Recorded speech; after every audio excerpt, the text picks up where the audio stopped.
I'll just introduce myself. Is it okay to put the thing on in a minute? Yeah. I'm Zoe Partington. I'm 50 plus, have bright red fiery hair at the moment. It was blonde, changes all the time. And I'm sitting at home, I presume like everybody else, in my dining room, which is a little bit messy. And I'm really looking forward to talking to everybody today.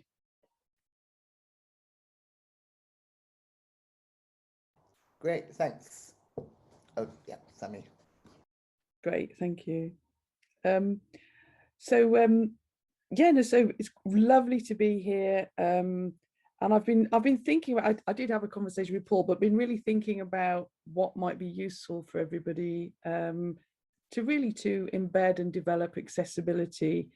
And one of the things is to talk about the space, who have asked me to, along with Paul, to come and do this talk today. The space obviously are digitally very developed and trying to encourage all sorts of people to use digital content and digital ways of sharing performances and all sorts of things. And I've just started working with them, and now I think I sort of work as an associate to the space. But also and I presume in this context, it's really worth saying, I'm a disabled artist. I'm also an advisor and a consultant. So I do a lot of work with all sorts of people. So that can be, Arts Council England, that can be organisations in the cultural sector. I was very, very lucky in probably around 2012, 2013, after the Cultural Olympiad. And I started working, supporting people around the Cultural Olympiad, particularly worked on things like the Godiva show in Coventry, and looked at how we could use audio description to make that come alive for blind and partially sighted audiences. And then that meant I had the opportunity to go out to Brazil to support the Cultural Olympiad for 2016, and then to go to Japan to support the Cultural Olympiad out there. And that work has been fascinating, and opened up really many opportunities, and for me to see accessibility in very different ways. And probably it's worth me saying I come from a very sort of a sort of disability cultural context. So I really look and work with disabled artists in a disability arts context. Is it okay to put the next slide on?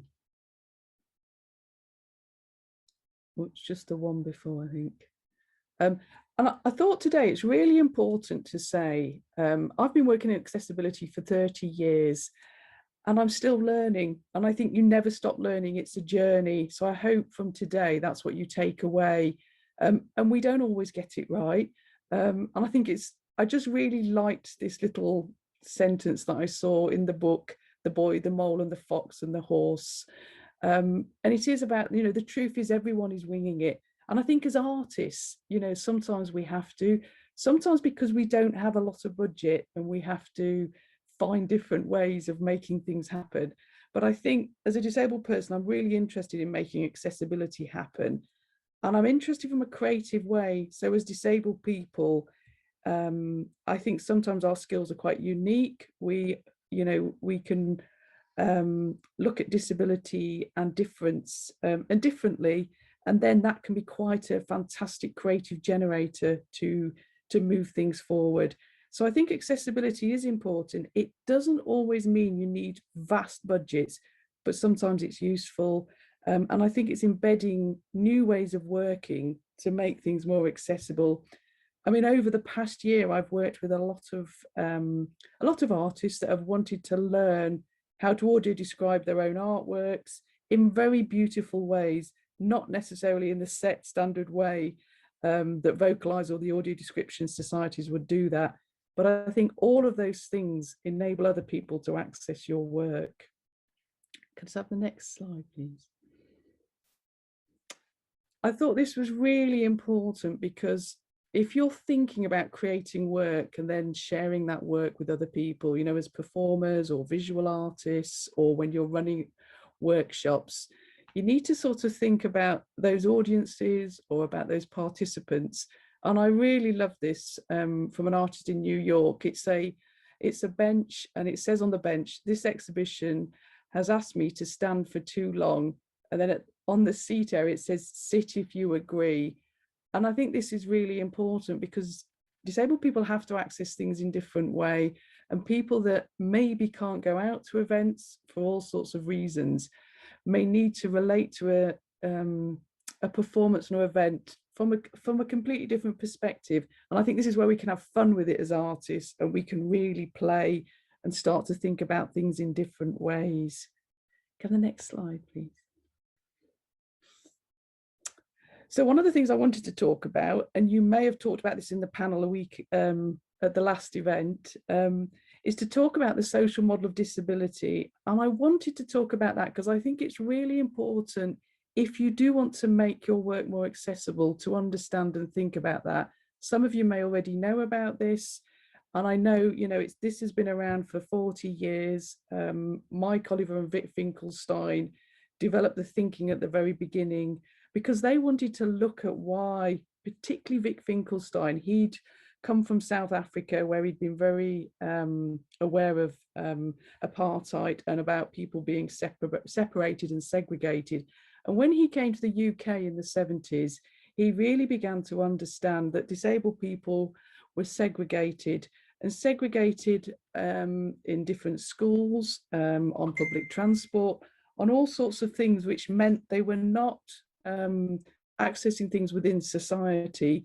And he wanted to look and understand why this was. And he found that the medical model of disability was really part and parcel to this idea of separating people. So they developed something called the social model. And I'll try and be, it's quite simple, but applying the social model can be quite complicated, and it can take time to understand it.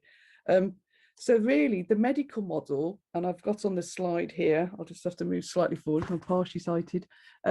It talks about this idea of able-bodied. So that's a person who's complete, they're productive, they're active, they're rational, they're independent, they're autonomous, they're unencumbered, they're healthy, they're attractive, they're desirable, they're sexual, they're a caregiver, they're mobile, they're clever, they're capable, they're valuable, they're human, they're normal.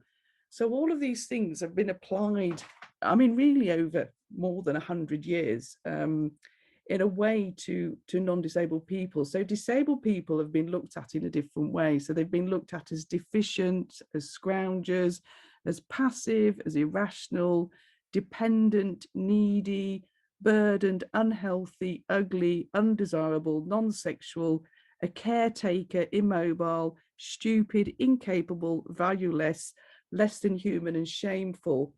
Now in the UK, I think our thinking has been a bit more forward, because we've been looking at these issues for a very long time. But I've been working in all parts of the world. I've just been working in Armenia and Georgia and Lithuania and other parts of Berlin, where disabled people are not thought of as valuable citizens and part of society. They're really looked down on. They really felt that they're a burden to those families and to those societies.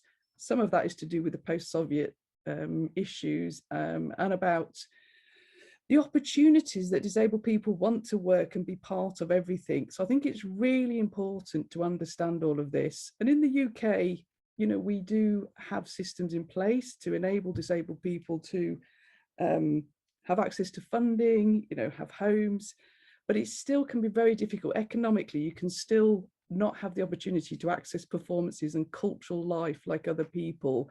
So I think when we're talking about accessibility, it's really important to think about how do people access performances? Have they got enough money to access things through broadband? Can they use data? And I know Screen Scotland and somebody called Alison Smith did some really interesting work about providing data for people that cannot access performances and cultural events. And this has become really relevant, I think, during the COVID time. But it's really starting to think about which communities maybe can't afford to access things.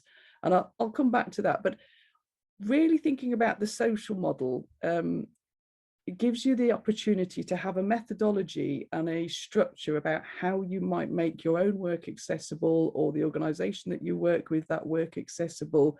So it's really starting to think about where those barriers are within the things that you do that really exclude disabled people and other people from accessing the things that you're doing. So the social model really started to look at the fact that it's not, the disabled person isn't the thing that's wrong. It's all the things externally to you that prevent you from accessing things. So that might prevent you from going to the theatre, going to a museum or gallery, being able to access something online. I know that's something we're sort of really talking about today. So about how, if you're at home and you would like to access culture and art, how can you do that online? Maybe through Zoom, maybe through other platforms, it may be through films, it may be through other mediums. And I know we've really got to start thinking about, how do we do this to enable everyone to access things? I mean, I believe in a way, I don't think anyone ever starts from the premise that they're going to exclude people on purpose. But I think the not knowing and understand about disability culture, disabled people's heritage, and all these other things means that you may have gaps in your knowledge and you may not be aware of what a barrier is. So it's really important to try and begin to understand some of this. So I think, I can send more information, resources about the social model and the medical model, but I think in a very sort of snapshot way, the medical model is the what's wrong with you model, and the social model gives you that opportunity to flourish and to remove those barriers and be part of society. Could you send the next slide, please?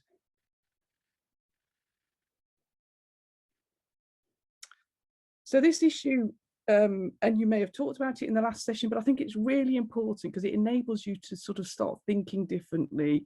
And it's this issue, I mean, academics in America have really started thinking about this, and they do write a lot more than we do in the UK. So it might be worth looking at some books and some publications in America. I mean, I've been reading a really, really interesting one recently called The Difference That Disability Makes by Rod McElko. I can give you that as well, but it's really interesting insight to how you might do things in a different way. And really this idea of ableism is that, it's a system that places value on people's bodies and minds based on societal constructed ideas of normalcy, intelligence and excellence.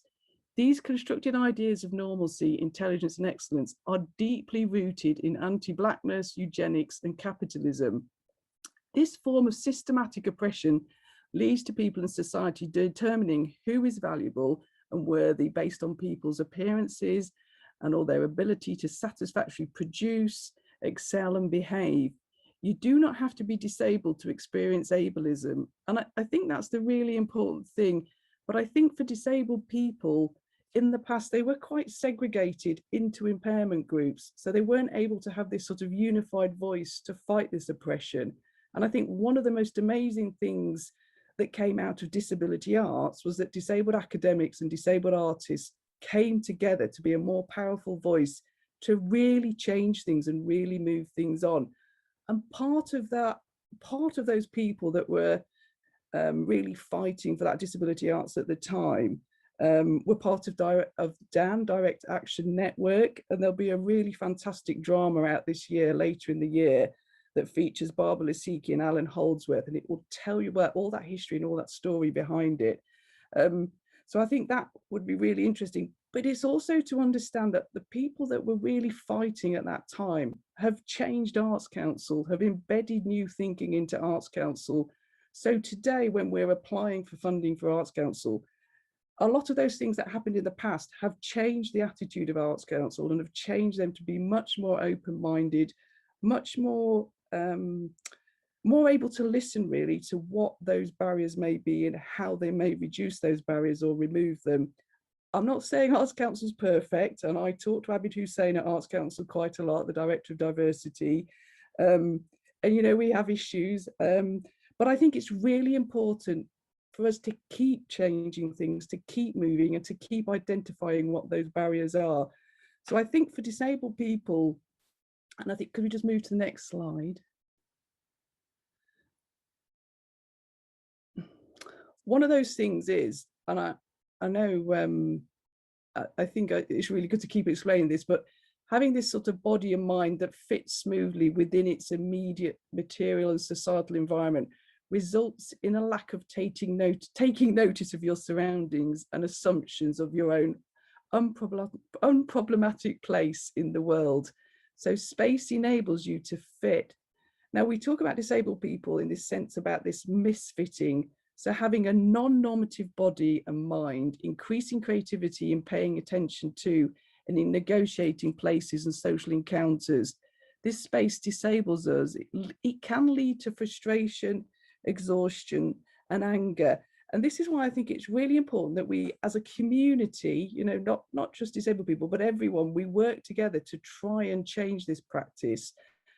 Because as disabled people, it is really exhausting trying to get things changed, trying to access culture like everybody else, trying to find out what's available. And I was having a really good conversation with a whole load of different people last Friday through Newcastle University. We're writing some papers around museums and galleries and around accessibility and inclusion and diversity.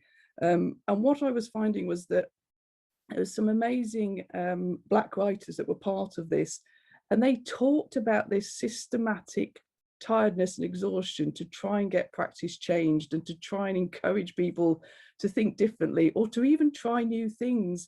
And I think that's the same for disabled people. You know, you're constantly, you know, you want to be really upbeat, you want to be very creative, you know, you want to be creating art all the time. But you spend a lot of time trying to encourage other people to make things accessible, when really all you want to do is to be an artist and just to hang out and do those things like everybody else does. Could you pass the next slide, please? Now I've put this in, but I just wanted to talk first before I show this. These are 3 very simple slides, which I thought might be useful for all of you as artists or as arts organisations. And there's 3 slides in all. It's from an organisation called Untangled, but it starts to enable you to think about the types of things that you might put in when you're putting an event together or a performance online or a workshop. So I think they're really useful in that sense.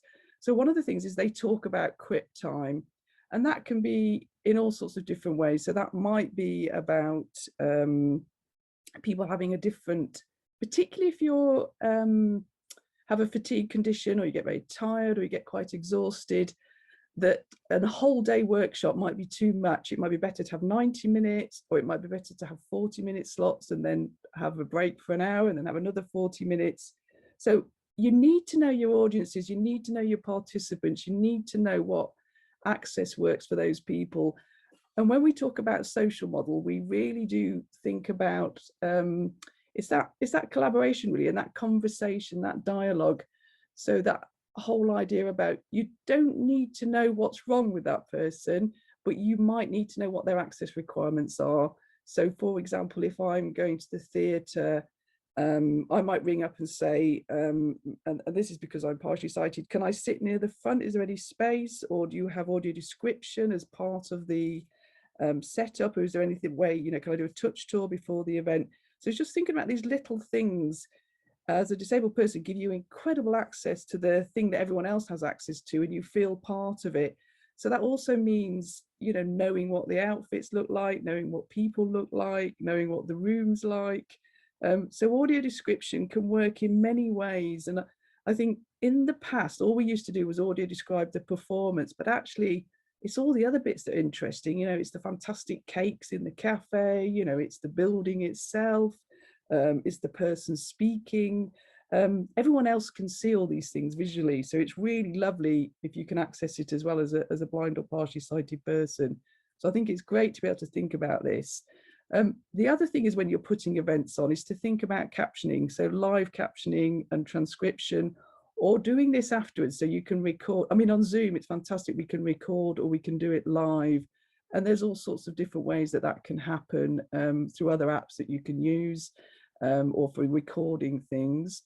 The other thing is about for events is that sometimes it's really lovely, and because we're artists and creative people, to visually record things. So someone could be drawing or sketching or doing that on the side, and that could be part of the event.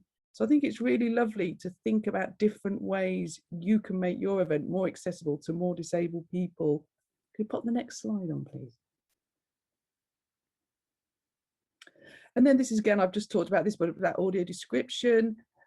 I'm not necessarily saying use these slides in this format, but I just think it gives you an idea, if you don't know about some of these things, the types of things you might want to consider for your performance.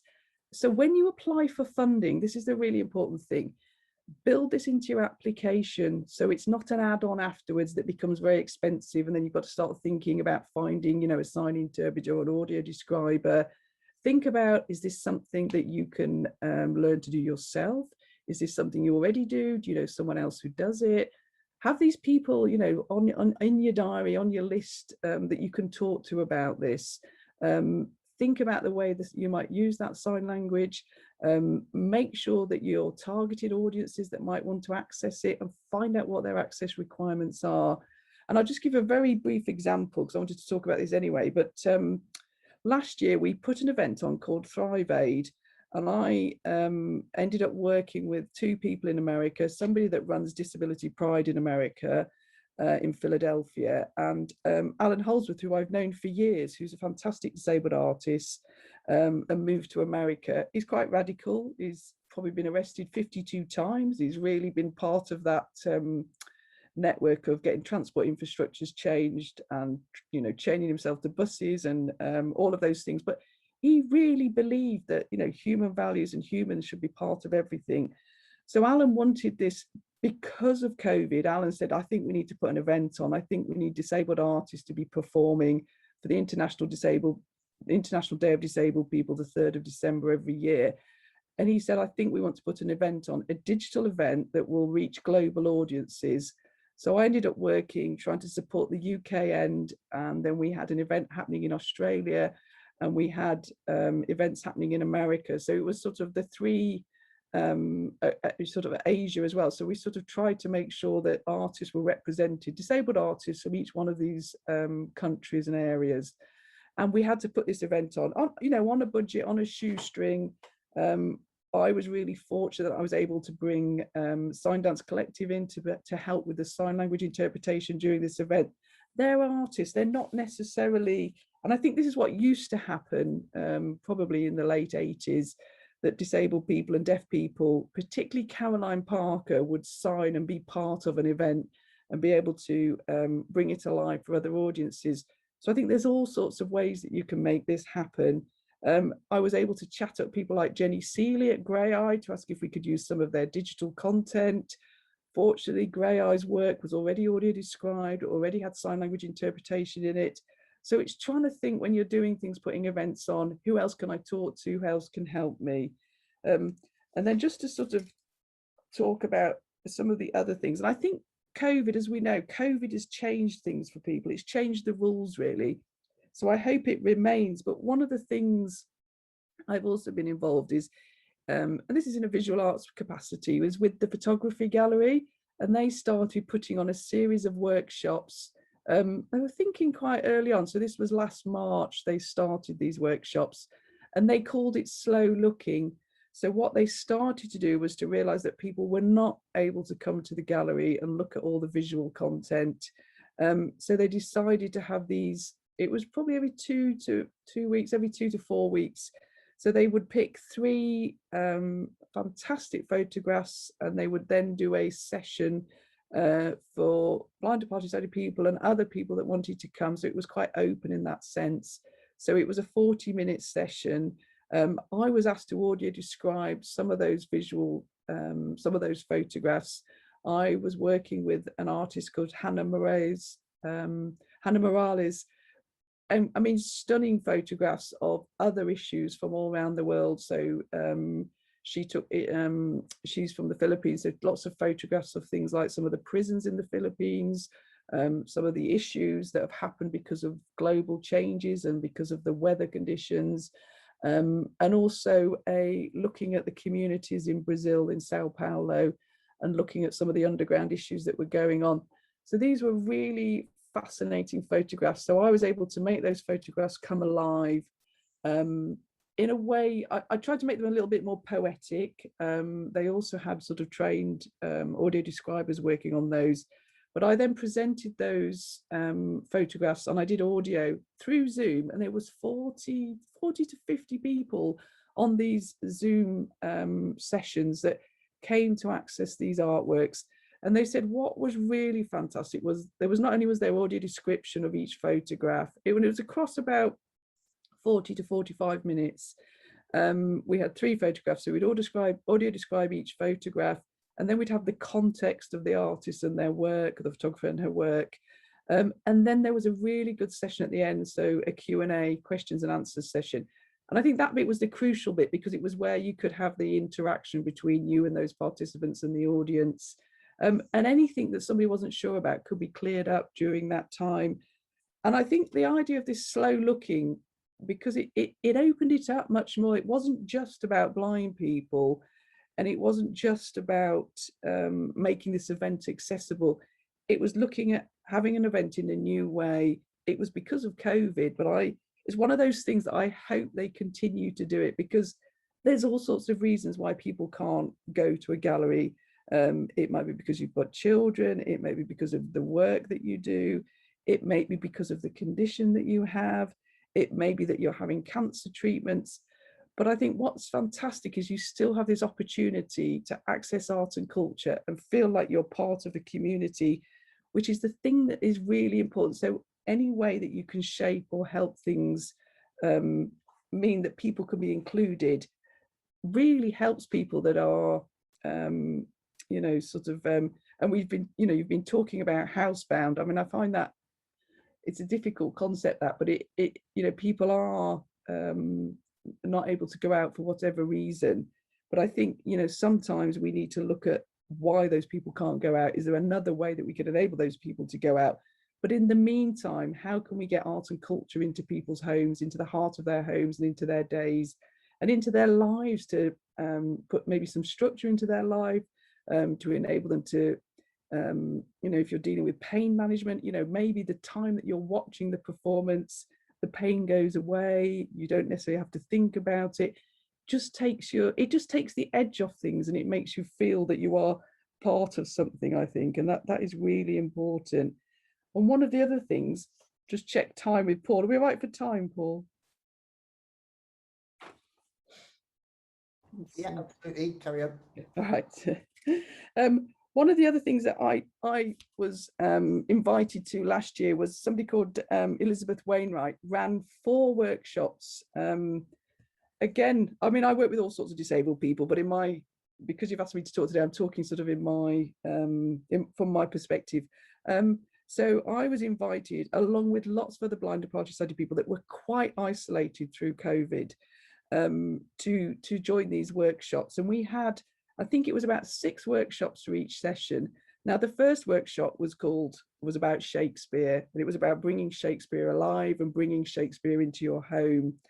And the way, this wasn't necessarily a performance, but this was about a workshop leader called Taz Ambiata, who's an actor, really passionate about Shakespeare, working with us. So there was about 15 blind and partially-sighted people online. Some of those people were just starting to get used to using Zoom. So they were having a little bit of training on the side to try and enable them to understand how to use it. Things like Zoom, you know, it's a fantastic platform, but sometimes if you're blind or partially-sighted, you can't necessarily find the right buttons to switch the right thing on, or, you know, you're muted, or your camera's not on and you don't know where to press to get it to turn on. So there was all these things going on. And I think for those 15 people together, they felt very confident about getting things wrong because it wasn't in a public setting. But also the workshop was really, it sort of made Shakespeare come alive. And all of those 15 people that were on this workshop, you know, were very much not only reading Shakespeare and then performing and using sounds to understand the patterns and the all sorts of other things. Taz took us on a journey to the Globe Theatre and did an audio description of the theatre and the Globe. And we were all sitting at home, so we were hearing this idea of the Globe Theatre and then the all the sort of the conceptual ideas of, you know, the underground, the stage, and the heavens, and how that connected to all the Shakespeare and all the performances. And a lot of those people on that course said, you know, basically at school, Shakespeare was ruined for them. It was destroyed. They never wanted to hear or see any of it again. But Taz brought it to life. And everybody went away thinking, I want to read more Shakespeare. I want to go see more performances. I want to access more online. So it was the most amazing thing. And I think the workshops were sort of about 90 minutes. You know, there was questions and answers as well. But I think the really important thing, there was laughter, there was fun, there was laughter, people got things wrong, it didn't matter. And from being very, very isolated, people felt very connected to a community, to a new community. And then what's on the other ones they did a dance workshop. And I thought this was really interesting. So if you're an artist or a dance artist, lots of the blind and partially sighted people had never really done dance since they'd lost their sight, because they felt that they were clumsy, or that they couldn't, you know, be John Travolta on the floor anymore. They felt very worried about tripping over. So these dance workshops, you know, we were just, a dancer took us through all sorts of, you know, and probably do this anyway, but, you know, stretching exercises, things that made you feel more healthy, a whole wellness thing going on, as well as the dance. And then sort of selecting music and audio tracks that you thought were fantastic, and then performing and dancing to those in a way that you wanted to, with guidance and structure from the tutor as well. But what I thought was really amazing was lots of blind and partially sighted people had said they would go and do dance now and they would get more into it, but they had completely stopped doing it since they lost their sight, because they felt they might, you know, walk into things or didn't feel confident about their own bodies anymore. And what was really beautiful through these workshops was the way that people began to understand, you know, to connect with their hands and their arms and their elbows and their neck. And really, I mean, probably if you're dancers, you know all about this, but I think for all of us, it was a fantastic journey to go on. And really, again, it's that thing, you know, people were laughing, people getting things wrong, people were just going a bit wild, but just really letting go. And I thought it was really lovely to be able to do that. And it was to do it in the way that worked for you. So you didn't have to be standing on the table doing a performance. You could be sitting on your chair, you could be lying on the floor. It was all set up in a way that was very very easy and very that worked for you, really, which I thought was fantastic. And then the other workshop, there was a clowning workshop. I didn't go on that because I had a lot of work on, but I also went on the writing workshop, and we had a tutor called Elle. And this is the other thing that I think is quite important. Elle herself was blind, so she was leading the workshop. So for all the blind and partially sighted people on the workshop, it was really lovely to know that this person was blind. She was a writer, a professional workshop leader, and written many books. So that all gave us confidence. It all made us feel a bit more positive about being a disabled person in the world, and there are opportunities and things available. I think you still have to work incredibly hard as a disabled person to get through the systems that everyone else has to get through as well. And I know it's not easy for any artist, but I think it was just that thing about confidence. So people had gone from not feeling confident to a really high level of confidence. And I also noticed that, just sorry, put the next slide on, please. I'll just skip through these, but people can have these slides. We just go to the next one, please. So this was, I don't know if the text is there. I'll read the text out. But this was a project I was involved in around trying to ensure that people that, I suppose, in architecture schools, blind and partially sighted people are not really thought of as the first people to go into architecture schools. And actually, I don't think that's right. I think we need to look at new ways of enabling blind and partially sighted people to be architects for the future, for the next generation. And there's all sorts of reasons for that. One of those reasons might be that they might design the space in a better way for everyone, not just blind and partially sighted people, because I was talking about these skills of problem solving that disabled people have to do every day of their lives. So you may well set up a whole wayfinding system in a rail station or somewhere else that actually works really well for everyone and is much more efficient. But one of the things that somebody said in the workshops that we put on at the Bartlett School of Architecture, we had about 18 blind and partially people came to these workshops, and some of them we've had to do online. But one of the things that I thought was really, really useful is that, if I can just read it off here.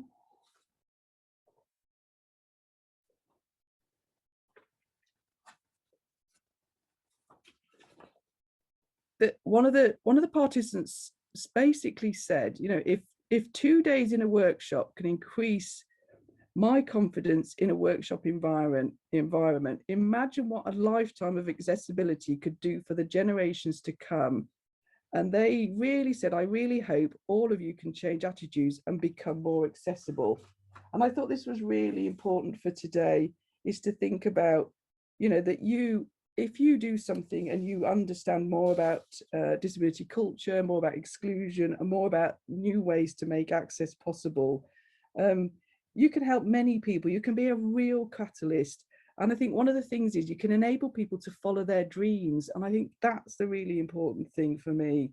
So this sort of reasons about access from home, it's enabled people to enjoy their life, to feel part of a community. And I know I keep repeating that, but people don't necessarily feel part of a community when they can't get out and they're unable to carry on with certain things. I think it's this still checking in with people. It's making sure that they can feel like they're able to contribute or just be part of something. You know, all of that is really valuable. And I think, you know, the more you can understand about disability culture, the more you can understand about how people are excluded, will enable you to not exclude people and to think very differently, and also to become allies for people that are excluded. So you can question and challenge the own organisation that you work with. You know, you can challenge Arts Council. I don't really mind who it is, as long as you look at different ways we can begin to generate this togetherness and this collaboration, just to achieve more for more people, really. And it's about, you know, it's about fun, it's about laughter, it's about being part of it. It's also about professional integrity. It's also about career structures. So for disabled people or young people in school settings that, you know, they may not see themselves on a main stage, so they may think that they can't be on a main stage. So I think the more we can, you know, that is changing. It's changed through lots of programs that Arts Council have funded and other disabled artists are now developing. Obviously, the Belgrade Theatre has always been fantastic at trying to make, to include everybody in different ways and be quite creative with that as well. Not necessarily stick to the functional accessibility rules that people are talked about, but to have fun with it and to make it energetic, enthusiastic and energizing. So I think this is really important, that we're able to do these types of things and question and challenge what we all do all the time, but in a lovely way. You know, if something doesn't work, how can we make it work, and how can we generate a way of making it work? And I think sometimes we work in silos. Ask other people what they do, go and Google it, you know, go and find out. Because I think sometimes you do worry and sit there yourself, which is why I said at the very beginning, we all wing it. And I think it's really important to understand that, but it doesn't mean you can't make it, you know, much more accessible for lots of other people. So shall I leave that there, Paul? So we're going to have a little break or something. Yeah, absolutely. If you have finished, then absolutely. Yes, yeah. I mean, I could carry on, but I think maybe questions and answers, that might be really good to have a little break, and then Sure. questions and answers after the next speakers. Yeah. Okay then. So let's have a take this opportunity to have a 5-minute break where we can go in, fill up our coffee cups, and go to the toilet. And then when we come back, we'll hear from Radical Body and lead into our Q&A.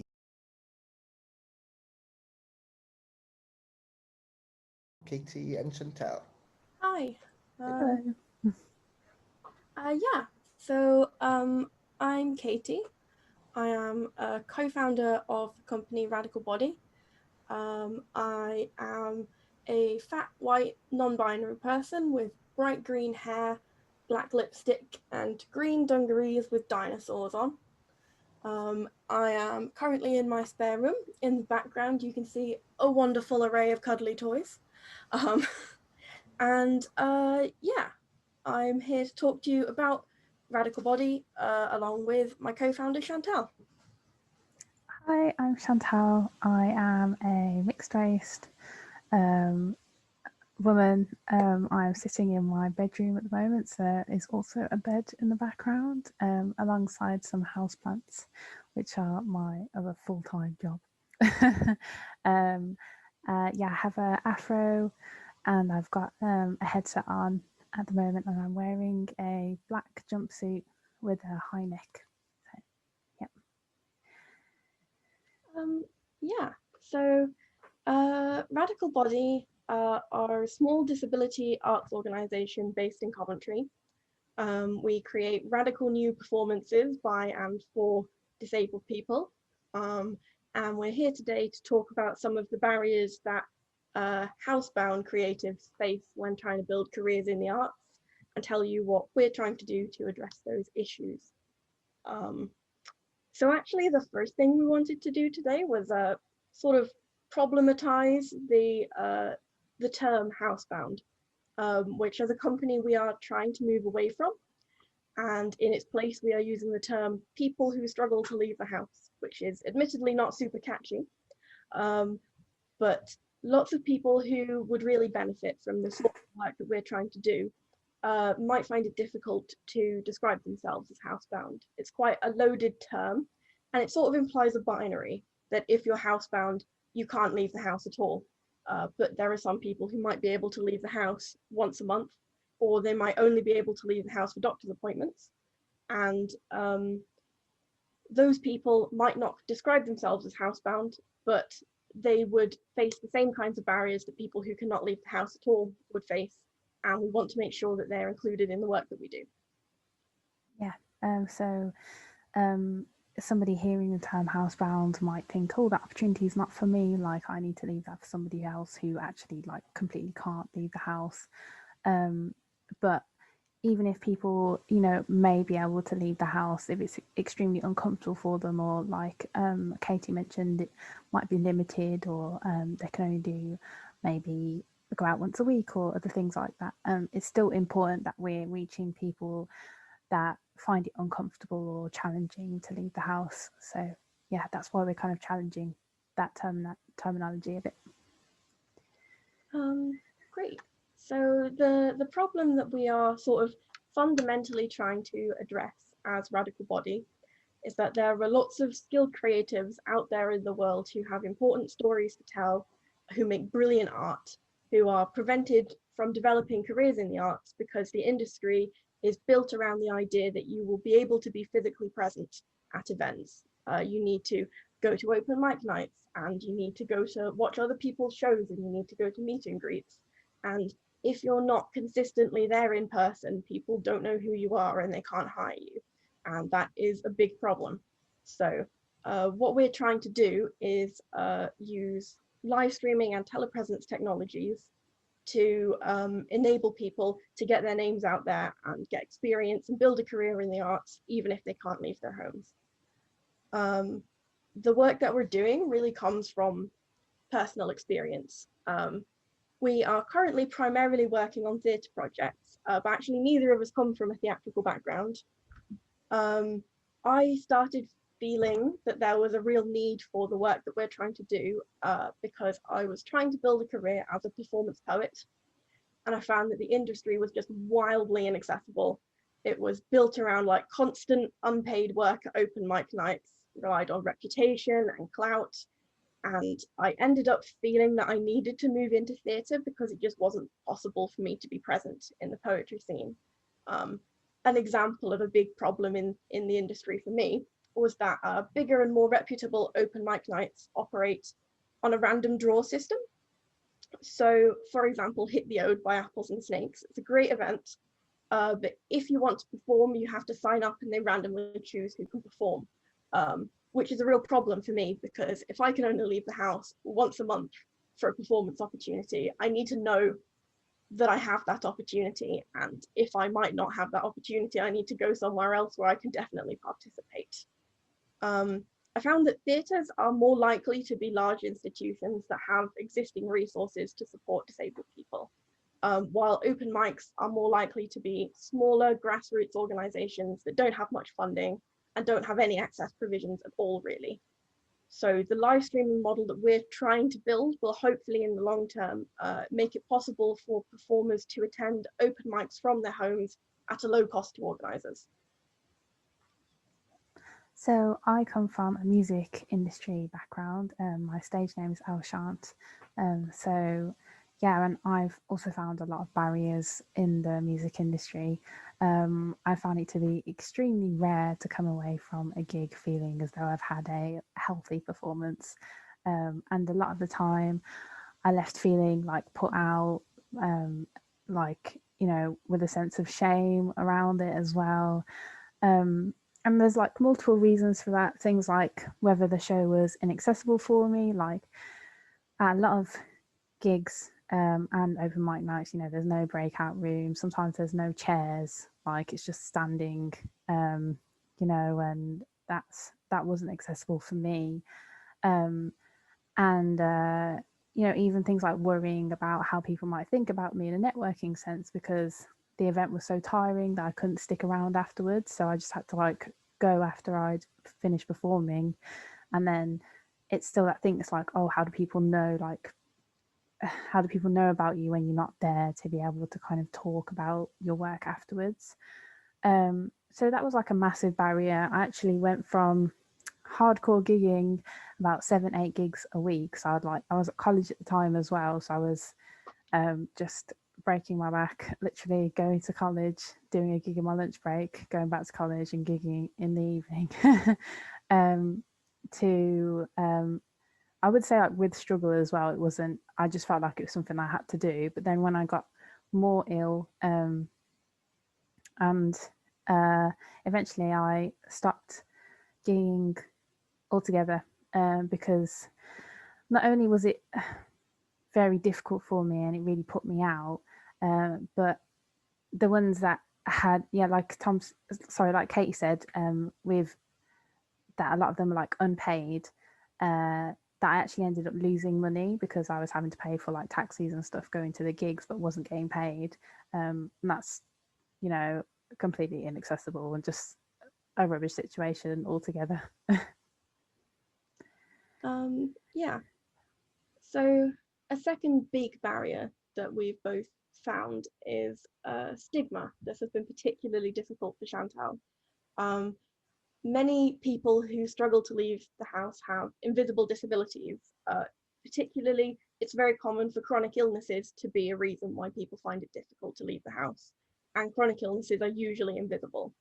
And what we found is that when people who have invisible disabilities are able to leave the house and get to events, those events are then inaccessible to them because people don't take their needs seriously and don't understand that they're legitimately disabled.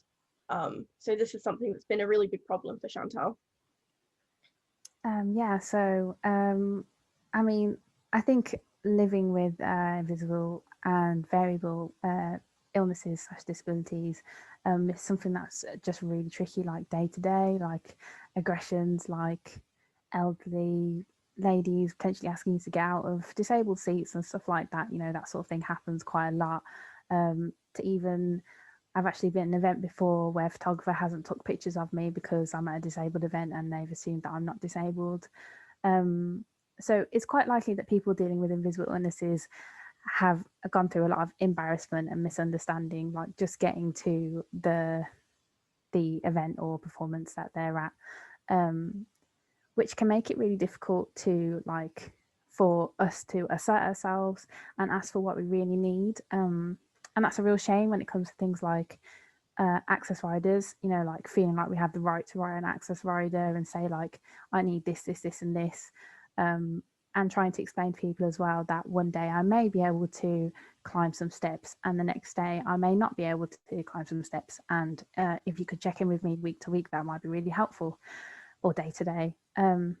So yeah, it's really unfortunate that the stigmas around what being disabled or sick look like are like still very rife, and yeah, again, unfortunately, a lot of people feel like they might have the right to like say how ill you are or aren't, and you know what you can and can't do, and oh, can you just do this?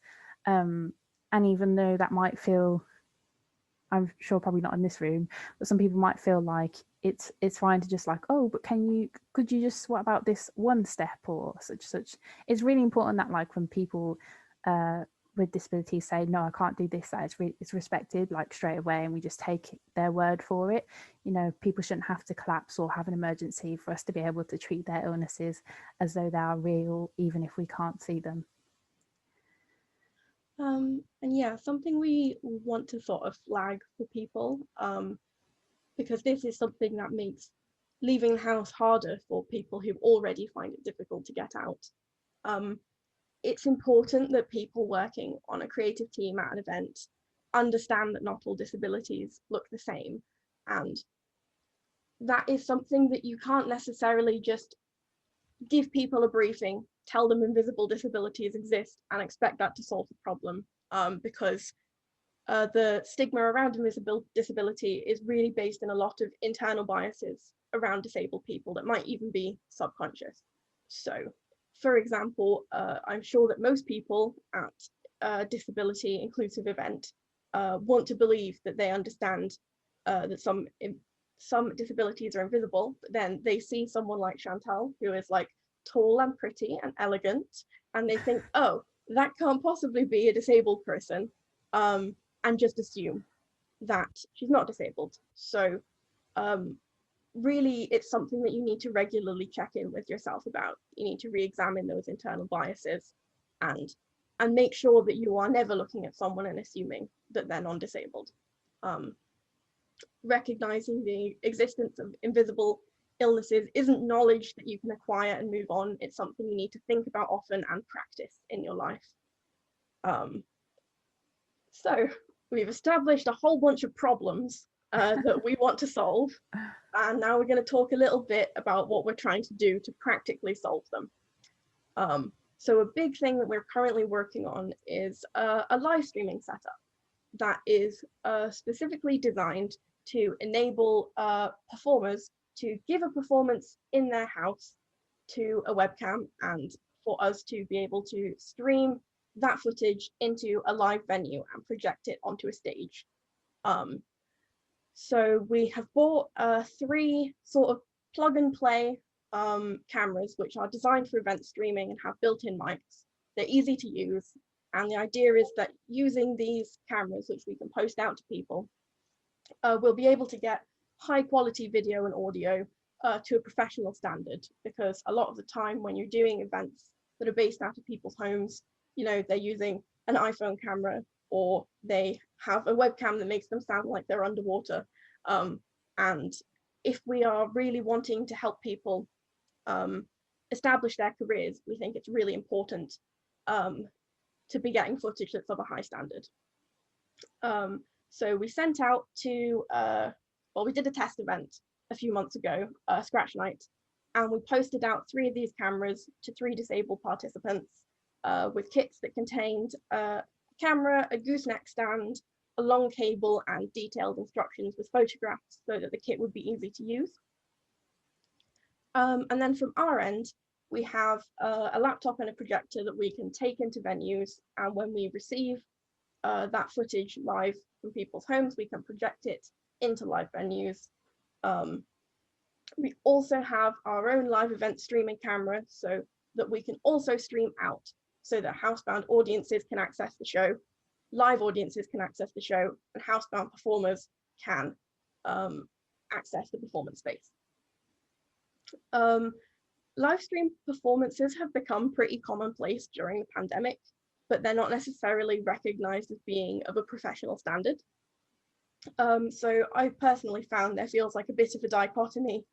You have performances that are out of people's homes, and that's sort of one level of standard of art. And then you have performances that are recorded in an empty theatre and streamed out, and people look at those as being much more high quality and professional. And what we want to do is close that gap. So part of why we feel it's really important to stream performers into live venues is because it elevates their work. It says this is something worth platforming in a real space to a tangible physical audience.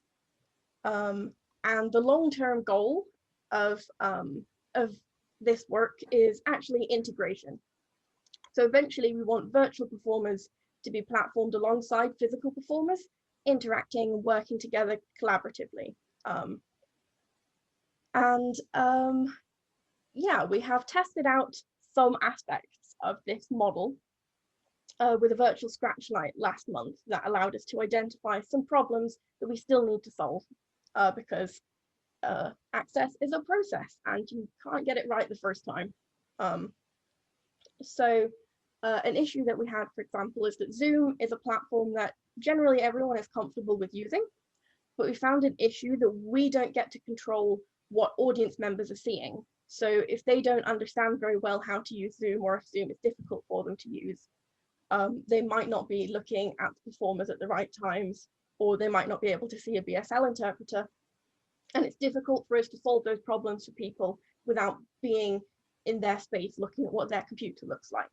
So we think we probably need to switch to a platform like Twitch or YouTube, which might have less opportunity for audience interaction, but we would at least have full control of the broadcast. Another very practical issue has been internet access. We found that you can give someone a great camera and a great mic, but their video quality is only going to be as good as their Wi-Fi. So something we need to look at next is expanding our tech kits to improve people's internet access. And we're not sure yet how we're going to do that. That's a problem that we need to solve. We're considering providing a dongle or an Ethernet cable and a USB adapter so that they can have a wired connection instead of a Wi-Fi connection. But we don't know yet what's going to work, and that's going to take some experimentation. And then a really big problem that we had was outreach, which was that the people who saw the call out for our scratch night were the people who were least likely to need it. Because we distributed our call out through professional networks, it was mostly seen by people who were already tapped into those networks and already involved in creative industries. And what we really want to be doing is reaching people who can't engage with the creative industries currently, and we need to figure out a way to do that. We also found that our applicants overwhelmingly worked in theatre, even though we were open to all art forms. So a big question that we need to ask ourselves is, what can we do to improve the reach of this kind of project? And for other companies, we want to pose the question, are you reaching people who struggle to leave their homes? How might you do that? Collaborating with charities is one idea that we've had. And Chantal has had some ideas of her own that she can tell you about now. Yeah, so like Kate just said, about a lot of them were a lot of people were generally in theatre. There was a surprising hole for people that worked in music, which was it was like, oh gosh. So one of the things that we haven't mentioned is that Radical Body is also, we have a network on Facebook, so we like post opportunities in there and hopefully create a community for other disabled artists to communicate in and share opportunities. And having posted the call out for this scratch night, we really had nearly only a very, very, very small percentage were people doing music. And there's been some thoughts that I've kind of had about that. I think that generally music is a kind of self-governing sort of job. So, people are often, they're obviously freelancing, but whereas these groups might work, as I said, like in a group, people that work in music are generally working independently. And I think that causes some problems as whether they feel comfortable enough to actually identify as being disabled. So I know for me personally, I was sometimes worried about using a walking stick during events in case people were judging me and thought that I wouldn't be able to perform. And other things like the access for the events and stuff like that. And with less governing over employment gigs, it's easy to potentially lose jobs to discrimination, and not have somebody to go to and be like, oh, I was booked for this gig, but then I asked for these things for my access and now I've not been able to have that gig. So from what I've kind of the feedback that I've kind of heard is I think some disabled artists that work in the music industry kind of pick and choose when they feel like they're able to say that they're disabled for events. So I think this is like slowly changing. Organizations like Help Musicians, Attitude is Everything, and even like small things like the Musicians Union now have a disabled membership, which is like great. I remember asking about that a few years ago and them not having one, so it's good to see that the disabled artists in the industry are finally like being more represented. So hopefully this will help more artists feel comfortable identifying as disabled without having to like worry about how that might affect their jobs, and can help us pull together more as a community. But yeah, it's definitely something we're looking more at, and how to like go and kind of pull more disabled artists into the networks. We can give as many opportunities as we can to disabled people. So one of the other things that we're hoping to do in the future is to actually go out and create electronic press kits for disabled artists. So at the moment, obviously, it's very difficult to like put a pitch in or to do an application for something if you haven't got a bio, a picture, and an example of your work.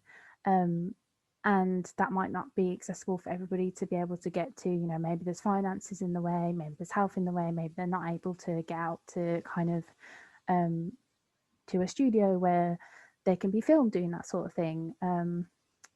So we want to actually go into wherever's comfortable for artists and kind of take headshots, help them write a bio and record a high quality video, which means that we can then also pass them on to theatres when we're like presenting artists that we can stream into their venues. So that's something that we're like really looking at developing at the moment, and we're trying to figure out the best way to go into doing that. But yeah, that's something that we feel like will help even the playing field, so that more disabled artists, it's not about like who you know, but we can actually try and come to you and just help out as much as we can.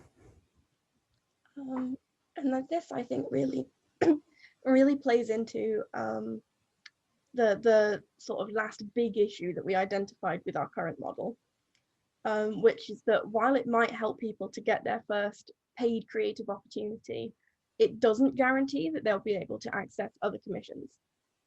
We can go around using our little live streaming setup and trying to improve things for people on a small scale, but if we really want people to be able to develop careers in the arts, we need to fundamentally change the industry. So alongside this work that we want to do to help people personally, we also want to perhaps run a program of education for large arts organizations and venues, where we can explain to them, here are the issues that people are facing who can't leave their homes, explain to them that those people still have a lot to offer to the industry, and that we have technology that we can use to make that possible, and ask venues to commit to commissioning a performer who struggles to leave their house once a year, or as a guaranteed place in their commissioning programs. Because right now we are trying to elevate people up to a position that maybe doesn't exist yet, and helping people at the start of their careers doesn't necessarily mean anything if there's nowhere for them to go after that.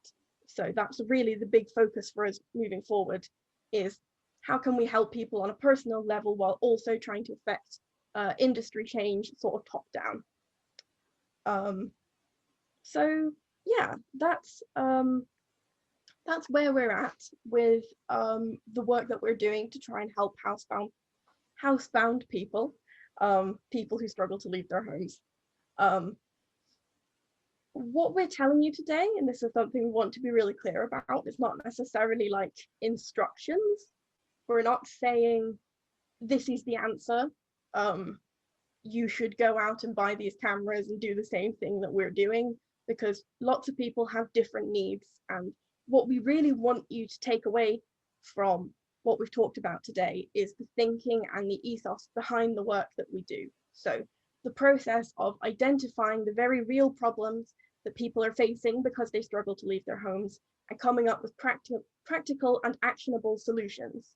So the people you end up working with might need different sorts of support from what we provide, but they can tell you what they need. You need to ask them and listen to them and be prepared to do things differently and change your ways of working. And most importantly, you need to be really vocal about the fact that you're willing to do that. Disabled creatives often find it difficult to trust people with good reason. Everyone I know, every one of my peers has faced severe and dangerous discrimination in the workplace that often comes from people who are well-meaning, who want to help. So if you're serious about trying to support artists like us, you need to do the work to rebuild that trust. That means listening to what people's needs are, responding to those needs creatively, and finding solutions to problems that people are facing.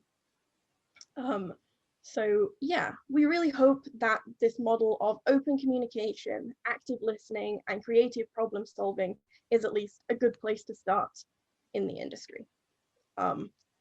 So that's us, really.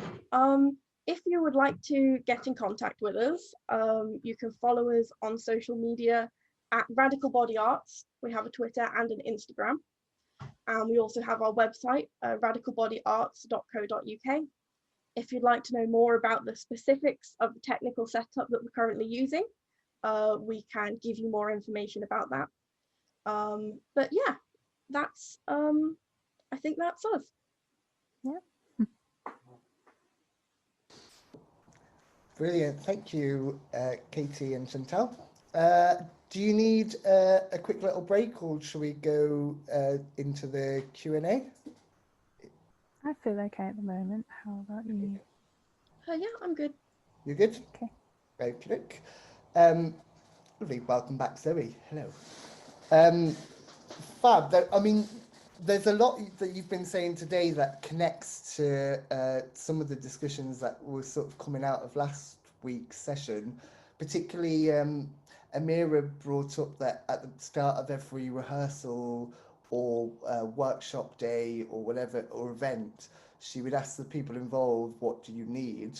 And that was, she found that like a really important question, and I think a lot of people sort of took that as a little action point to start every rehearsal day with what do you need, because it might change as well on different days as to what you require for that particular day.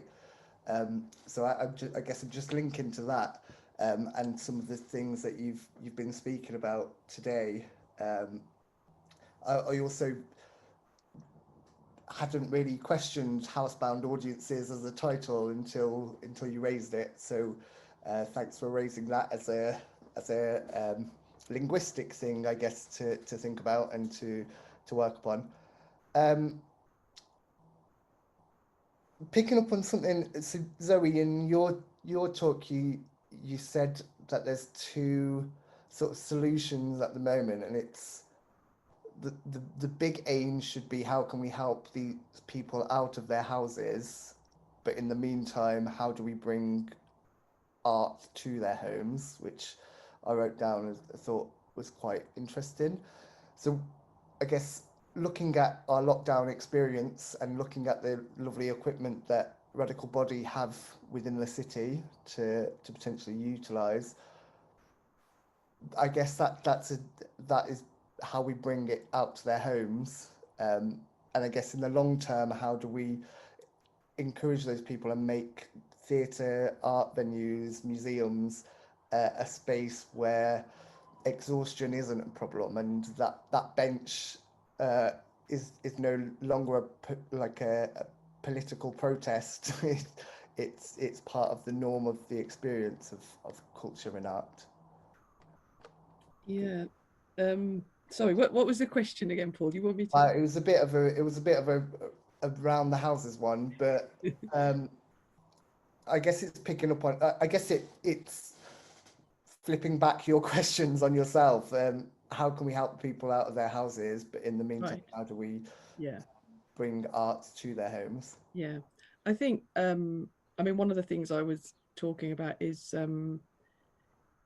always that concept, isn't it? You don't know what you don't know, so you can't make it more accessible if you haven't understood where the barriers are and how exclusion works and how it undermines people, and how internal ableism works as well. So even for disabled people, you may, and I think both Chantal and Katie mentioned this, it's about that trust thing. So you might not want to tell someone that you can't fit in to what this idea of normal, because you don't really want to go over it all the time, and it's tiring and it's exhausting. And so it's about that. You were saying about having this list at the beginning. It's people beginning to understand, what do we mean by access? What do we need to have in place to make things accessible?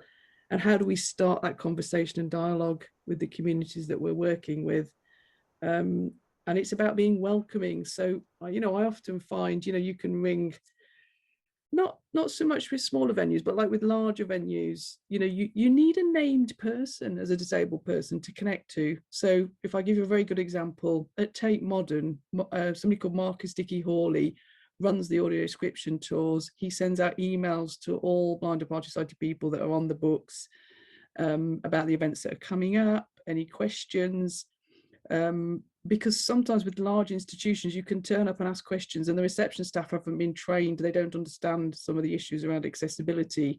So as a disabled person, you arrive and you feel, again, quite, I think we mentioned it earlier, but, I think when you can feel humiliated or disempowered because nobody behind reception understands what you're talking about, or the questions they ask you are very personal. They're not really about the organisational's responsibility of putting that access in place. So it's pushed back to you as the disabled person.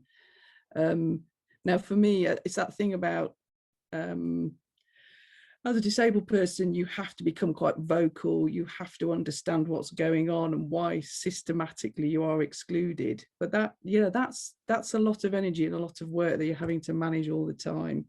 Now, I think as an artist, I've tried to make, you see, if I come across a barrier, that's a piece of artwork for me, and I become quite interested and curious in it because I'm trying to understand how we've got to this state, really. So it's about then throwing it back to that organisation and challenging and asking these questions. But the thing is, you never know who you can say that something is not working. And I think, again, Chantal and Katie mentioned this. So you can tell someone this doesn't work, you need to think about these access features, and it's ignored. So your voices aren't listened to as a disabled person. And over the last 30 years, I've noticed if a non-disabled person talks about access and what provision we should put in, then suddenly it's taken quite seriously. And disabled people have probably been saying exactly the same thing for 100 years, but just completely ignored and not actioned and things not implemented. So as a disabled person, you get a bit fed up actually saying what it is that you need to be put in place, because it's not actioned. Someone takes that information away, and then where does it go within an institution? How's it managed? And I think, I've been working on things like the Welcome Collection on the Being Human exhibition. We've been working on that probably for 3 years before it went into place. And the same at the Bartlett School of Architecture. And it was this idea of blind people, attending workshops or being architects or coming to join the courses that they have. And they kept thinking about how that blind person would fit into the Bartlett School of Architecture. And it took me at least a year working with, I run something called Disordinary Architecture, working with the somebody incredibly senior at the Bartlett to say it's the Bartlett culture that needs to change, not the blind people coming to the Bartlett. So I think it's organisations understanding that, really, and really understanding a bit more about disability heritage, disability history, and disability culture. One place where you can find that information is, Shape Arts, because they've now got the NDACA archive, the National Disability Arts and Archive collection. And even in the 70s, all the conversations we're having today, disabled people were having that, and you can read the reviews and the articles and the stories from disabled people in the past to begin to look at, a lot of those barriers have still not changed, really. So I was probably not answering your question, Paul, but it's I think people need to work hard to make access provision and put it in place, but take responsibility for it. You know, it is for all of us to take responsibility, and it to be across an organisation or part of everyone's role, because sometimes it falls with the disability access person. I mean, this is in larger institutions. And so that means other people have an excuse not to really think about it, or not to embed it in their budgets or in their legal frameworks or in their commissioning processes. You can tell I've been doing this a long time, but I think it's really important that it becomes organisationally, it becomes embedded across everything, because that way it works for your own staff. So there's these issues around, you know, COVID has been very definite in this, hasn't it, and exposed it really. Wellness and health and well-being. How do you as an organisation ensure that your staff are well and healthy and not pressured or not forced to do too much work? Or, you know, we've got to start talking about quality, haven't we, and not quantity. I think that's what I feel. Absolutely. I don't know if Katie and Chantal, you wanted to come in on that at all. I think it would be great to, because you've given us some like really practical ways of the sort of in the meantime of how we're going to bring theatre or performance out to people's houses. I guess if there was a long-term ambition, how do we as artists go about assisting a person who, for whatever reason, struggles with exhaustion? And they can only leave the house one time every 2 weeks. Is there a way of making the theatre a more I'm using theatre as an example, music venues, any venue, artistic venues, is there a way of making those more welcoming places for people with those conditions? You want to go first? Okay. So I have a couple of ideas. Something that was raised to me by Lucy Hayward, which I think is would probably be very helpful for people, is when you're putting together an Arts Council application and you're budgeting for audience access, budgeting to pay for a number of taxis to go directly to people's homes and bring them to the venue so that they can participate, because that is an additional cost that a lot of disabled people might not be able to afford, and that will drastically change their ability to get to a venue. I think that's something we should all do where we can. And then something that just on a personal level that I really want to do is spend some time like radically reimagining audience spaces in venues. So asking questions like, you know, is our seating adequate? Would people find it easier to access this show if they could lie down, if we had comfy chairs, if we had reclining chairs, if they could sit on the floor?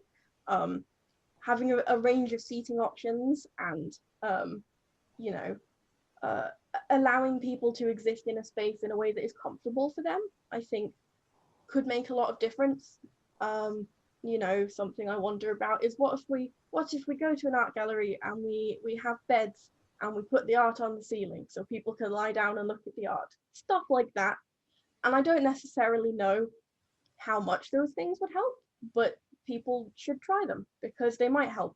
And I think it's going to be a matter of experimentation, finding ways to like really enable people to get out and access art more. And I think that a good place to start with trying to find the right changes to make is to really challenge what do we expect of an audience member in an audience space. You know, maybe they don't have to stand up in an art gallery. Maybe they don't have to sit in an uncomfortable fold-up seat in a cinema. Maybe maybe they don't have to be quiet. Stuff like that, I guess, is what I've been thinking. Go ahead, Chantal. Totally agree with that. I think there's a few other things that I've kind of thought about as well. So listening to what Zoe just said, there's something that struck me, I mean, about about basically people that aren't disabled, kind of when they talk up for disabled people, that then makes a change. And I mean, I think the biggest kind of example of that is like, look how quickly COVID switched the tables, and now we're all like on Zoom all the time, where this would have been very useful for a lot of people like a long time ago. Do you know what I mean? But only now it's sort of come into play, and I wonder how much this will continue once people are fully like back in work, and because hopefully it can it should still continue for people that it's not necessarily that comfortable for. And then responding to the question that you've just asked, Paul, I think there's a thing as well around again with the social model of disability, around like, do we have to leave the house? Like, is that something to work towards, or can we like just perform from home, like, and can that be a new normal? You know, like with it's not the same, but you know, gamers started gaming on Twitch from home, and then that became a thing, and like lots of people watch them stream from home playing their games, you know, and maybe that's something that could just become much more normal for disabled artists to be able to stream their performances from home and invite audiences from their home. So even though there's some, for people that do want to leave the house, how can we make that more viable for people? How can we make that more accessible for people? But for people that maybe it's just actually not possible, or it's very uncomfortable, or part of the time they would like to leave the house and part of the time they'd rather be in the house, you know, how can we give them both options for that sort of thing, and still challenge, like, why do we feel like we have to be moving forward into potentially an able-bodied space? How can we like make disabled people the center of this, and like work around what's comfortable for them? So I think again, it's like asking questions and what's like the most comfortable for different people. Paul? Yeah, Zoe? Yeah, I mean, I think I wouldn't want to confuse that social model is forcing people out, but the issue really is about choices and rights, you know, at the bottom of this. And you know, it's about one of the issues about me talking about, because it's that term housebound, which I slightly shocked about when you first sent it to me, is about that sometimes people are forced to have to be at home because public transport isn't accessible, or they don't have taxi fares to get to a venue. But at the same time, you know, there are people that obviously need to make that choice to be working from home or part of society, but still at home. And like I said before, it may be because they're having cancer treatments, it may be because they've got a chronic condition, maybe because of anxiety disorders. There's a whole spectrum of issues, isn't there, that we need to be aware of. So I think it's about the choices and rights. And there was a really fantastic song written by, I mean, I think Heart and Soul and Alan Holdsworth, actually, who's stage mate, is Johnny Crescendo, wrote that song about choices and rights. And I think it's very powerful, that song. It's really, it says it all, really. Great, thanks. Does anybody watching at home have any questions they might want to ask? Please do raise your hand, virtual hand, or drop in the chat and I can read it out for you if you have questions. If not, I will continue with other questions.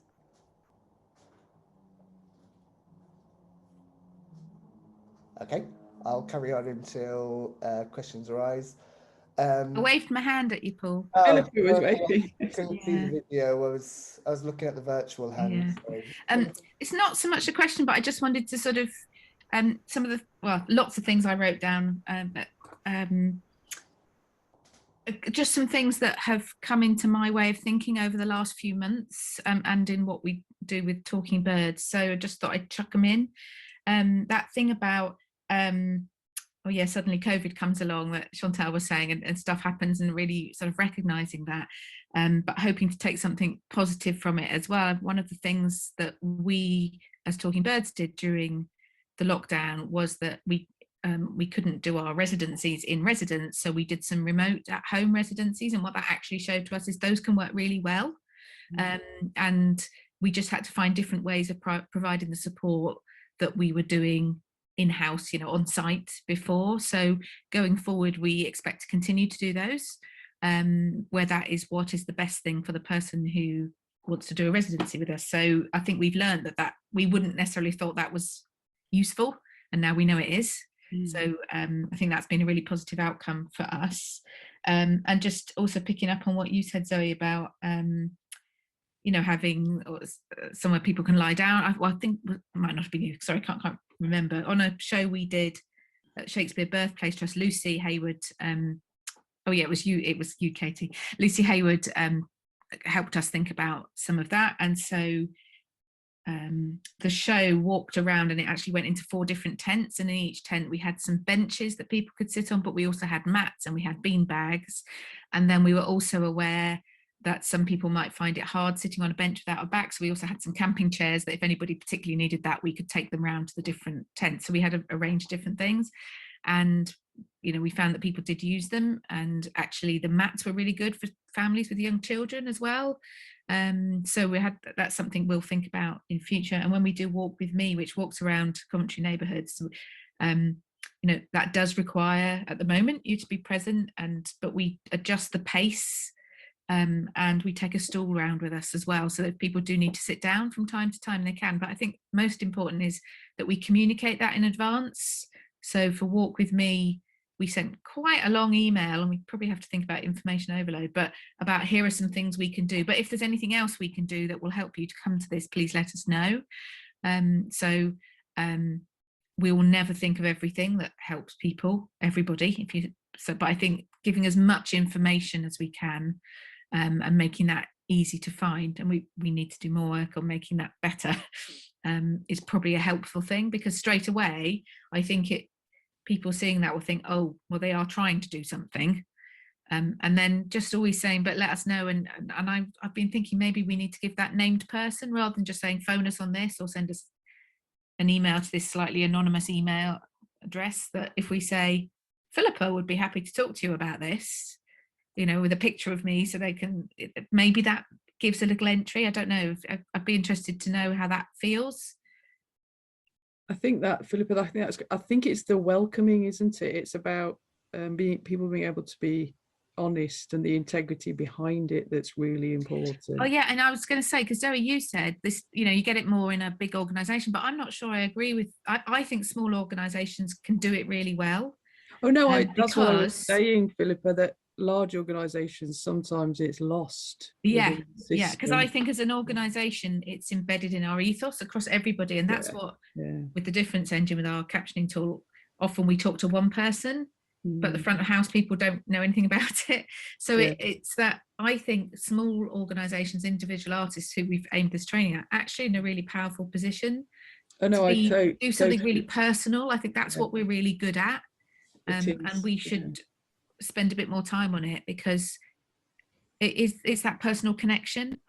I think it's really valuable. It is a personal connection. I think you know, I've worked on projects with voluntary museums who generally their accessibility and their attitudinal access to disabled people is much higher than the ones that have a lot, you know, huge £1 million budgets, if I'm honest, because things get lost in institutions within the systems and the networks and the setups. But it doesn't mean large institutions can't do it.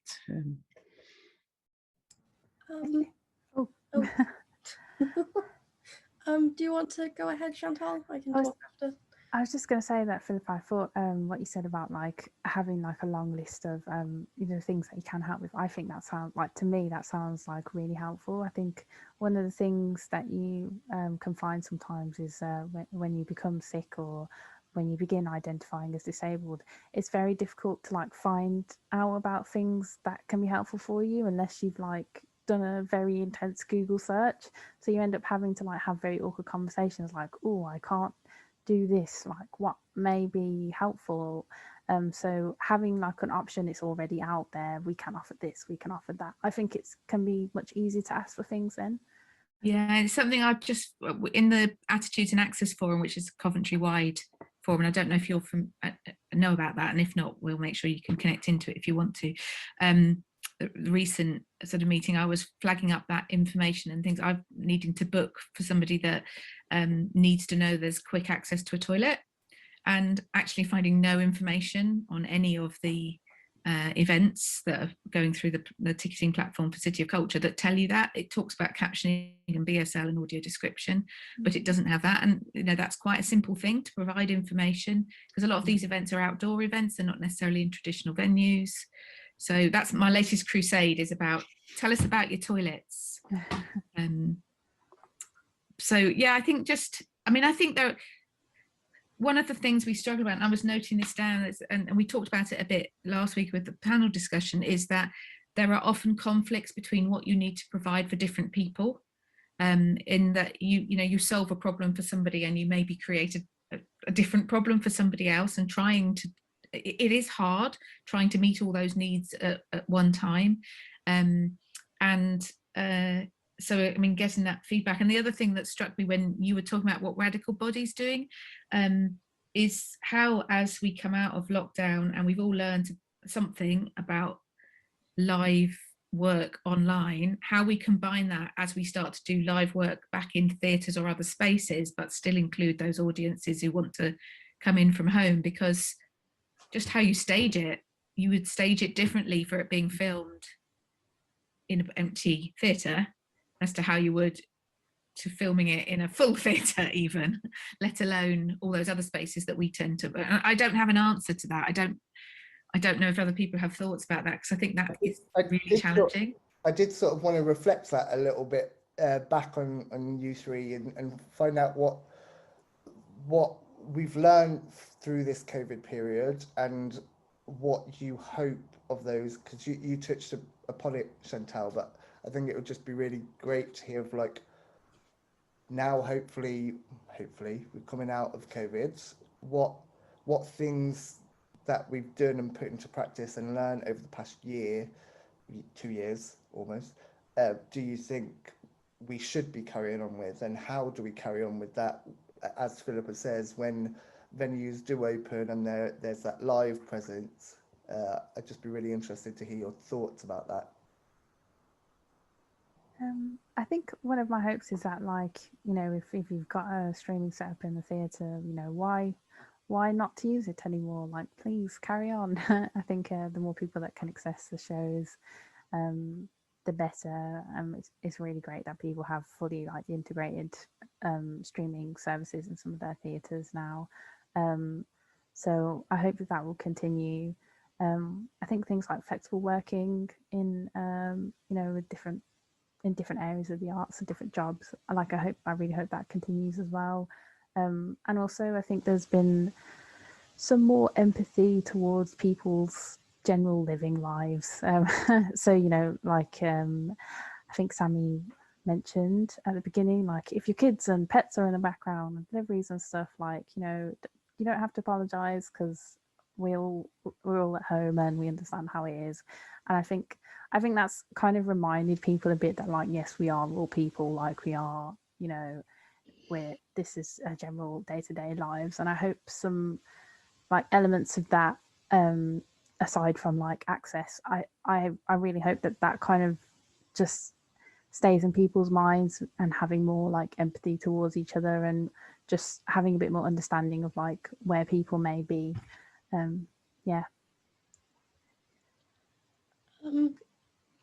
Something I'm quite cognizant of, I'm worried about, I guess, is people coming to think of, streaming and virtual events as being like a tool for non-disabled people, rather than as a potential access tool. Like, if you are streaming something but you don't do it in the right way, if you're doing a Zoom call but you don't do it in the right way, it might still not be accessible. And I think I worry that just the existence of disabled people is so sort of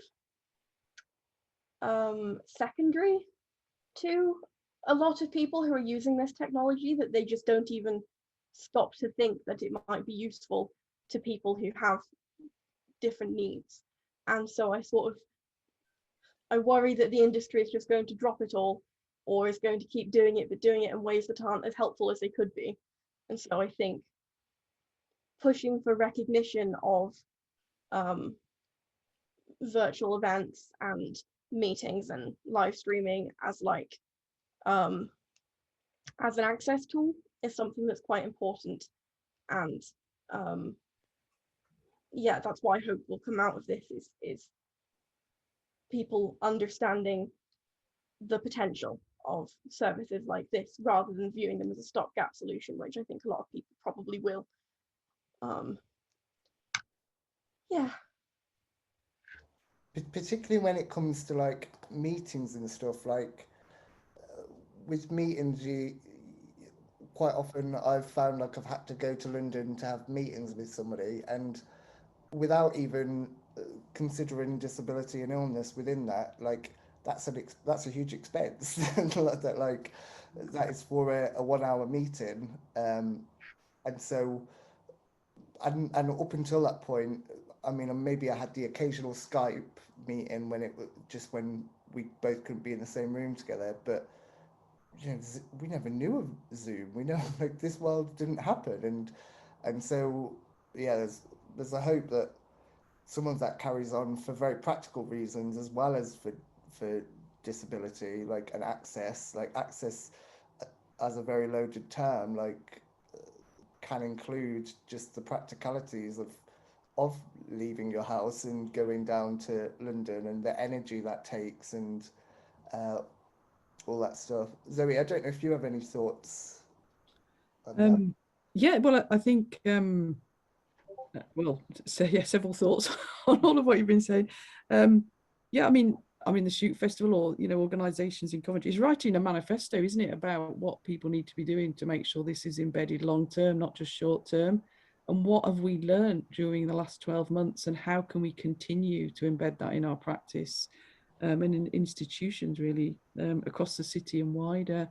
Would be a fantastic starting point, I think, because at least then you've got information people can begin to share and add to. I think that's the thing, isn't it? Having information that we're learning all the time, which is why I was saying at the beginning, this is a journey, this is the beginning. How do we continue to build it? And looking back at the past, because a lot of this has been discussed before. Last week I was doing a talk for Arts Council for 60 of their staff members, and they said, what 3 things would help disabled artists flourish more? And my first reaction to that was training in digital technology. So have a digital technician working alongside you so that you could build your skills and enable you to flourish better as an artist with that skill of digital skills. Being able to put in for things like funding, up to £5,000 to enable you to have more kit and more digital access to things without it being a huge, Arts Council grantium type of approach form that you have to fill in. And with layers and layers of criteria, just a very brief, simple thing would, enable people to be working much more effectively. And the other thing is to have mentors, there are disabled people that have been out there doing this for a really long time. And it would be nice if Arts Council, had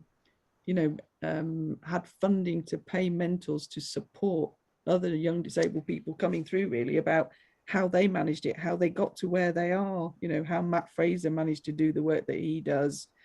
So all of those things, I think, would absolutely, you could set that quite simply across Coventry as an area to set up things like that, which would help, which is obviously what Chante and Katie are doing, but it's obviously giving more funding and more opportunity for them to be able to do that in other ways. I guess a question, so Katie, you spoke quite a bit about wanting to change the industry, and I absolutely admire that and want to do that too. But how can we change now that Coventry's united around this thing? What can Coventry do, I guess? What can the venues in Coventry do, and the independent organisations and organisations like Shoot Festival that do offer opportunities to other artists? what can we do to make that journey easier, I guess, for artists that have chronic illnesses? Personally, I feel at the moment within Coventry, there are a lot of companies doing important work that could be really helpful for access. And I think a really big step that we could take as a city is to like really get our heads together and focus on sharing and collaboration. And like, for example, I know that Ludic Rooms have their own portable live streaming kits that they loan out to people.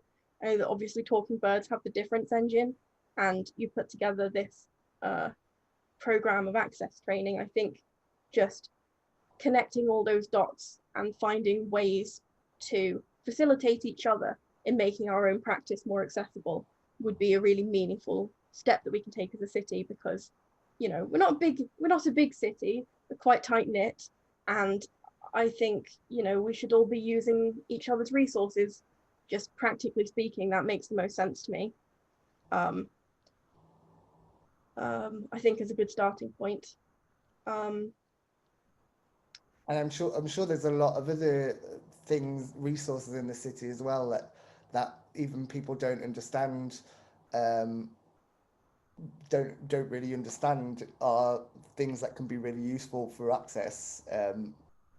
There, last week we were at which Philip has just put in the chat, the Attitudes and Access Forum, and Kerry Chante from Herbert Art Gallery was going through the new bags that they're bringing into the Herbert Art Gallery for neurodiverse people, and it's got like a puppet in, and it's got a motion shaker thing in, and it's got like construction pipes and things like that, which I had no idea about what they were until Kerry sort of spoke them through. But they just make that environment an accessible environment for people who have neurodiverse complications. So, and their some of those things are things that can be brought into theatres and can be used in theatres, and so I think there is this thing of like Herbert Art Galleries doing this thing, Radical Bodies doing this thing. There's a lot of different things going on that actually it would be great if we all could do those things and have access to those resources. Yeah, and I think with the idea of the manifesto for access, is one of the things with that is obviously to get everyone, all the arts organisations and artists sort of working towards a common aim, if you like, to make their work more accessible. But it's also an opportunity to then really shout about it publicly, which is showing people who might not come to see things at the moment that actually there are some people there who care about it and they're trying to do something about it, because there's no point in us doing all of this if we don't reach those audiences still.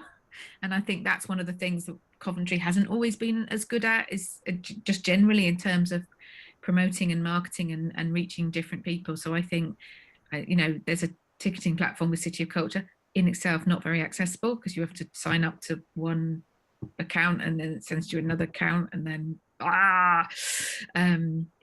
but a legacy thing I'd like out of City of Culture is that people know where to go and find out about what's happening, and when they go there they can get the information they need that enables them to know whether they can go or not.